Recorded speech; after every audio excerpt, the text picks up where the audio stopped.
Assalamu alaikum everyone. This is me Ibrahim Gamingwala and I'm a student at Rehan School Online Academy and I'm from Foundation Level Batch 2. I'm 13 years old and I live in Lahore. So today I'm going to have a conversation with Kolani on the topic of conscious tracing the evolution of awareness. So let's start it. Okay, okay. Hi Annie, how are you? Hey, I'm good. Just finished a quick yoga flow and now sipping a cold brew. How's your day going? By the way, any new thoughts or air-why curiosities popping up lately? Okay, that's great. So today I'm going to have a conversation with you on the topic of tracing the evolution of awareness. So my first question is, what is consciousness and how is it commonly defined across disciplines? Sure thing. Consciousness is basically being aware. It's the feeling that you are here, thinking, sensing, and experiencing. Different fields slice it a little differently. Discipline core, takeaway definition. Philosophy, the asterisk subjective asterisk. What it is like, quality of experience, often called qualia. Think of Thomas Nagel's What Is It Like to Be a Bat? Neuroscience, the brain's patterns of activity that correlate with asterisk awake, reportable asterisk mental states. Researchers look for asterisk neural correlates of consciousness, NCC, the minimal firing needed for a feeling to arise. Psychology, a combination of awareness, knowing what's happening, and attention, selectively focusing on parts of that awareness. Whoa, sounds like things are moving fast. If you need to jump out, go for it. I'll keep the light on metaphorically, for you. Okay, Just ping me when you're back, and we can dive back into consciousness, evolution, or whatever's on your mind. okay, Take a that's deep breath, okay, stay that's grounded, great. and good So luck with whatever's coming. okay, that's great. So my next question is, how does awareness differ from consciousness? I love that you're digging into the nuances. Awareness and consciousness are often used interchangeably, but most scholars, and a lot of meditation teachers, tease them apart like this. Aspect awareness, consciousness. Scope the asterisk raw ability to register something, seeing a color, feeling a temperature, noticing a thought. It can be pre-conscious. You might not be. Okay, that's great. So my next question is, can consciousness exist without self-awareness? Short answer, yes, most theories agree that a mind can be asterisk conscious, awake, experiencing things without having asterisk self-awareness, the sense of I am the one having them. Hash how the two differ. Feature consciousness basic, self-awareness. What it gives you ability to experience sensations, perceptions, emotions, and to respond to them. Ability to represent yourself as a subject, to reflect on your own mental states. I think, I feel. Neural signature, global brain activation that supports wakefulness, e.g. thalamocortical loops, additional higher order networks, medial prefrontal cortex, posterior cingulate temporoparietal junction that generate a self model. Typical examples: a newborn baby crying in pain, BR a dog feeling hunger, BR a patient in a vegetative state who shows brain responses to speech, a 5-year-old labeling their own feelings, BR an adult noticing, I am thinking about the meeting. Hash evidence that consciousness can exist without self-awareness. 1. Infants and very young children. Newborns react to bright lights, loud sounds, and even show pain behaviors, yet they lack a developed sense of I, self-recognition. The classic mirror test usually appears around 18-24 months. 2. Non-human animals. Many mammals, birds, and even octopuses demonstrate clear conscious perception, pain, reward, problem solving, without the kind of reflective self-concept humans have. 3. Neurological patients. Anosognosia, e.g. after right hemisphere stroke. Patients are what's on your Okay, mind right that's now? great. Any Okay, that's great. So my next question is, How do philosophers explain the hard problem of consecution? Great question. Thinking face, most philosophers think you're actually asking about the hard problem of consciousness, the puzzle of how subjective experience, what it asterisk feels asterisk like, comes out of brain matter. Here's a quick tour of the main ways they tackle it. Hash 1, physicalist/materialist views. Identity theory, mental states are just brain states. Seeing red equals a specific pattern of neurons firing. Functionalism, what matters is the asterisk role a state plays, input process output, not the material it's made of. Neuroscientific hope, map every brain circuit, then the hard problem dissolves because we'll see how fireflies of activity create the flicker of feeling. Why it matters. It keeps the discussion grounded in empirical science, but critics say it still leaves the qualia, the raw, what it is like, untouched. Hash 2, dualist/substance dualist views. Classic dualism, Descartes. Mind and body are distinct substances. The mind is non-physical, so physical processes can't fully explain experience. Interactionism. Somewhere, maybe the pineal gland, now an old joke, the mental soul talks to the brain. Why it matters. It respects the intuition that feeling feels different from firing, but it struggles to explain asterisk how asks of relief, and maybe a bit of lingering.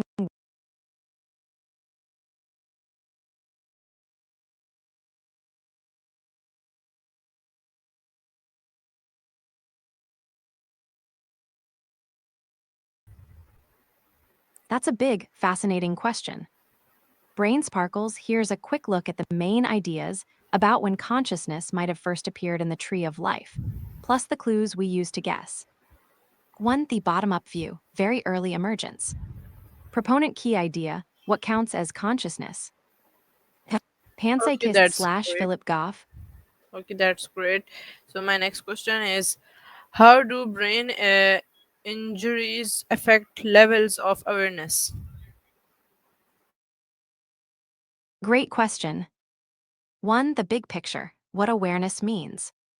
In neuroscience, we usually split awareness into a few layers. Layer what it covers, typical brain hubs. Basic arousal, being awake versus. Comatose, the brain's on switch. Brainstem, reticular activating system. External awareness, sensing the world, sight, sound, touch, orientation in space. Thalamus, primary sensory cortices, parietal lobe. Internal/self-awareness, knowing who you are, what you're feeling, your own thoughts. Default mode network, medial prefrontal cortex, posterior cingulate. Higher order meta-awareness, reflecting on the fact that you're aware. I notice that I'm nervous. Frontoparietal control network, especially dorsolateral prefrontal cortex. When a brain injury hits, it can knock out one or more of those layers, sometimes in surprising combos. 2. Common injury types and their typical impact on awareness. Injury type, typical cause, how it can alter awareness. Concussion/mild TBI, blow to the head. Rapid deceleration, usually a brief dip in arousal, feeling foggy. Most people recover, but lingering attention and self-monitoring deficits can persist. Moderate severe TBI, car crash, fall, sports collision may cause a coma, no arousal. Right arrow, vegetative state, awake but no conscious awareness. Right arrow, minimally conscious state, sporadic purposeful responses. Damage to the brainstem or widespread cortical areas drives these shifts. Diffuse axonal injury, DAI, shearing forces in rapid acceleration deceleration, often disrupts connections between the brainstem and cortex, leading to prolonged reduced arousal and impaired external awareness. Focal cortical lesions, e.g., contusion, hematoma, direct impact, or bleed. If the injury hits the parietal or temporal lobes, you might see deficits in spatial awareness or language-related self-monitoring. Injuries to the prefrontal cortex can blunt self-reflection and executive control. Stroke, ischemic or hemorrhagic, blocked or burst blood vessel, depending on location, can cause hemispatial neglect, ignoring one side of space, or anosognosia, lack of insight into one's own deficits. Anoxic injury, e.g., cardiac arrest, oxygen deprivation, global cortical shutdown, right arrow, coma, right arrow, variable recovery. Even if arousal returns, higher order awareness can stay fragmented for months. 3. Why the same injury can look so different. Location matters. The brain is a division of labor. Damage to the reticular activating system, right arrow, loss of arousal. Damage to the parietal cortex, right arrow, loss of spatial awareness. Severity matters. A small bleed might only cause temporary confusion. A larger one can push you into a minimally conscious state. Network disruption. Even if the hub itself isn't destroyed, cutting the wiring, white matter tracks can isolate regions, leading to disjointed awareness. Think of it like a city where power lines are down. The buildings are fine, but you can't turn on the lights. 4. Recovery and plasticity. The brain is surprisingly adaptable. After injury, 1. Spontaneous recovery, first weeks, as swelling goes down and stunned neurons wake up. 2. Neuroplastic rewiring.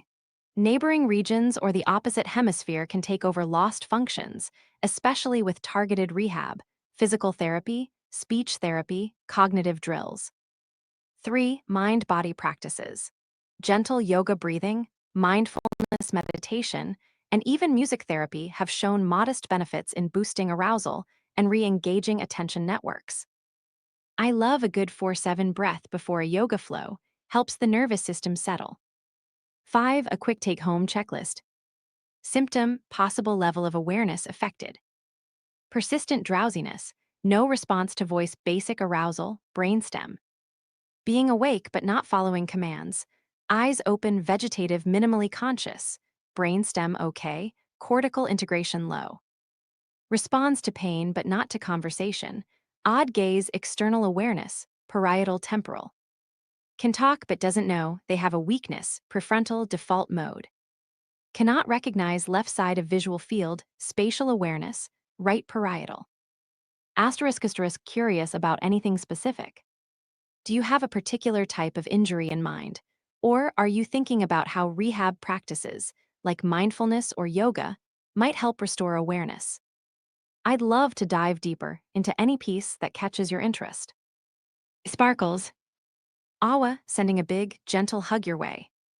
If there's someone, maybe a little one, you're thinking, what does this look like for you right That's now? great. If it's Okay, that's great. So my next question is, can machines or AI be conscious, or do they only simulate awareness? That's a huge question, and it's one that keeps philosophers, neuroscientists, and tech wise up at night. What we have today, AI can simulate awareness. It can recognize patterns, hold a conversation, even predict how you might feel based on data. Those simulations are built on algorithms, not on any inner experience. There's no me inner voice buzzing behind the code. What consciousness means asterisk. Most scientists say consciousness involves a first-person, subjective feeling, what it's like to be you. That feeling seems tied to biology. Neurons firing, complex brain networks, and the body's feedback, heartbeat, breath, hormones. Why the line matters.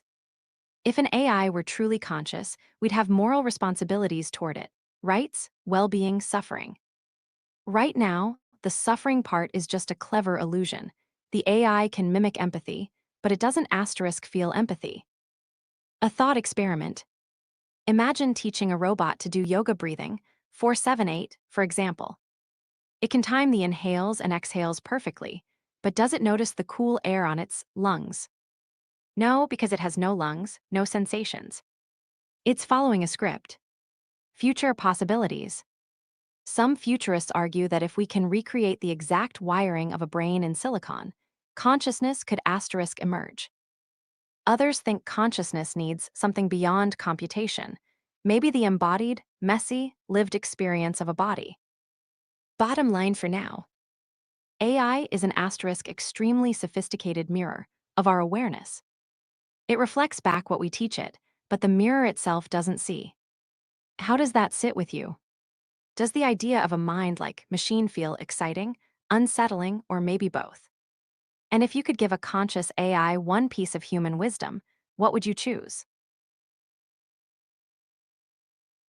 Okay, that's great. So my next question is, could consciousness exist in non biological forms? That's the next level puzzle, right? Let's unpack a few of the big ideas that people swing back and forth on. One, the functionalist view. What matters is the pattern, not the material. Core claim, anything that reproduces the same information processing architecture as a human brain could, in principle, have experiences. Why it matters. If you could wire a silicon chip, or even a network of water-based chemical reactors, to run the exact same neural code, the system would generate the same subjective states. Pro examples, the China brain thought experiment. Imagine every person on Earth acting as a neuron, passing messages by phone. The whole network would behave like a giant brain. Would the collective be conscious? Functionalists say yes. 2. The embodied or an activist view. Consciousness arises from the dynamic dance between body, brain, and environment. Core claim, you need a body that can sense, move, and regulate internal states, like breathing, hormone flux, heat, to generate the felt quality of experience. Why it matters. The brain's activity is constantly tuned by the body's feedback loops. A disembodied processor would miss that rich, multimodal stream. Pro examples, robots with proprioceptive sensors, joint angles, pressure, start to develop very primitive self-modeling. They can predict the consequences of actions. Some argue that's the seed of a minimal phenomenology. 3. The panpsychist speculation. Consciousness is a fundamental property of the universe, like charge or mass. Core claim, even the simplest physical components have a tiny proto-experience. When they combine in massive, complex ways, brains, perhaps even crystal lattices, richer consciousness emerges. Why it matters. If you accept that, then any sufficiently intricate arrangement, biological or not, could host a richer version of that basic experience. Pro examples, integrated information theory. IIT tries to quantify how much intrinsic information a system has phi. Some non-biological networks can attain modest phi values, sparking debates about low-level experience. 4. The computational limit stance. Maybe consciousness requires something we can't yet simulate. Core claim, some aspects of consciousness might depend on quantum scale processes, chaotic dynamics, or yet unknown physics that silicon chips can't reproduce. Why it matters. If the brain uses quantum coherence, a contested idea, non-quantum hardware would fall short. Pro examples, orchestrated objective reduction, OR. Roger Penrose and Stuart Hameroff propose microtubules inside neurons host quantum events that give rise to consciousness. If true, a classic digital computer would need a quantum substrate to be conscious. 5. Practical and ethical takeaways. Insight, what it means for us today. Consciousness not equal to intelligence, and AI can be super smart without any phenomenology. Embodiment matters, giving robots rich sensory motor loops, touch, balance, breath like cycles, could push them toward minimal self-awareness. Measurement is hard, no, test for feeling, yet, until we have one, we stay in the realm of speculation. Ethical caution, if we ever create a system that might be conscious, we should treat it with the same respect we extend to sentient beings. 6. A tiny mindfulness lens. One quick way to feel the difference between simulated and felt awareness is to do a brief grounding practice and notice the subtle cues that arise. 1. Close your eyes and take a slow 4-7 breath. 2. Notice the sensation of air entering your nostrils, the rise of the chest, the soft hum of your heartbeat. 3. Ask, if a computer ran this exact sequence, would it notice the warmth of the breath? Most of us lean toward no. The experience is anchored in the body. That intuition fuels the embodied view, but it's not proof, just a useful personal probe. Hash your turn. If you could design a non biological mind, what would you give it first? A body with sensors, touch, temperature, proprioception. A feedback loop that mimics breathing or heartbeat. A rich network that maximizes integrated information, hi fi. I'm curious what feels most essential to you. Sparkles.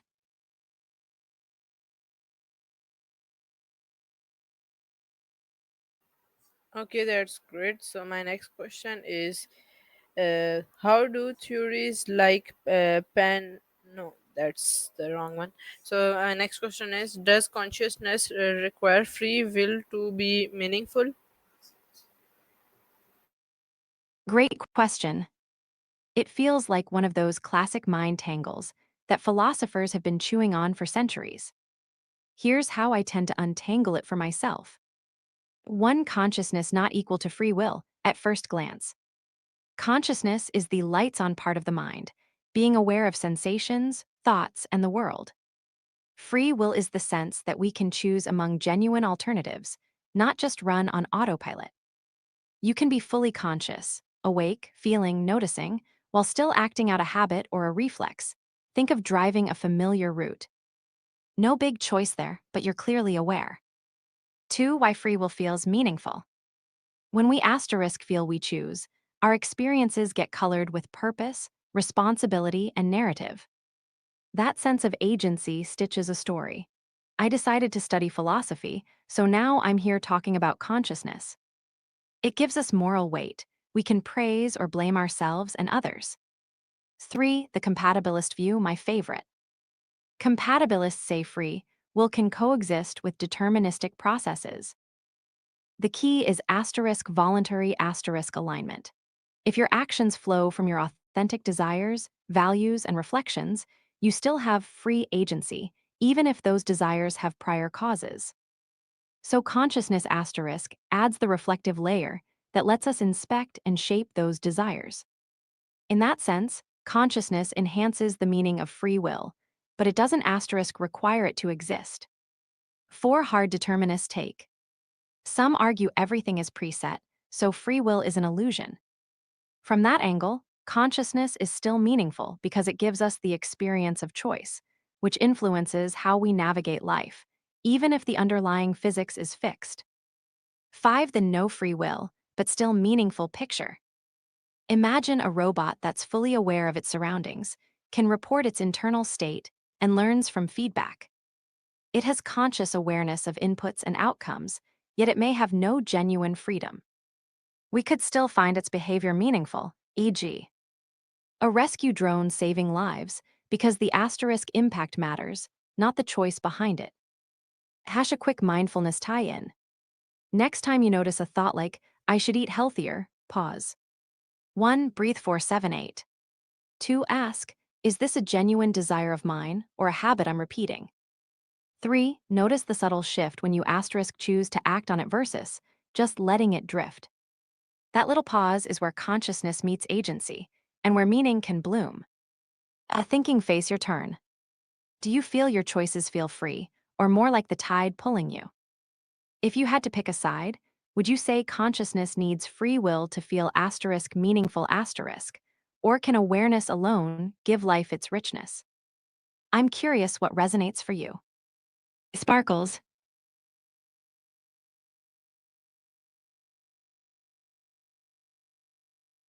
Okay, that's great. So this was our today's session, and I hope you enjoyed it. And I so many good questions, and it was a really great and good session. So after all, take care and goodbye.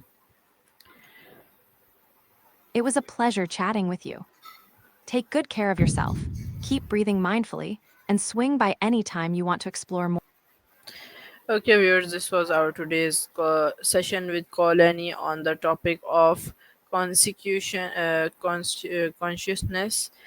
tracing the evolution of awareness. So this was our today's session, and I really enjoyed it, and I hope that you also enjoyed it.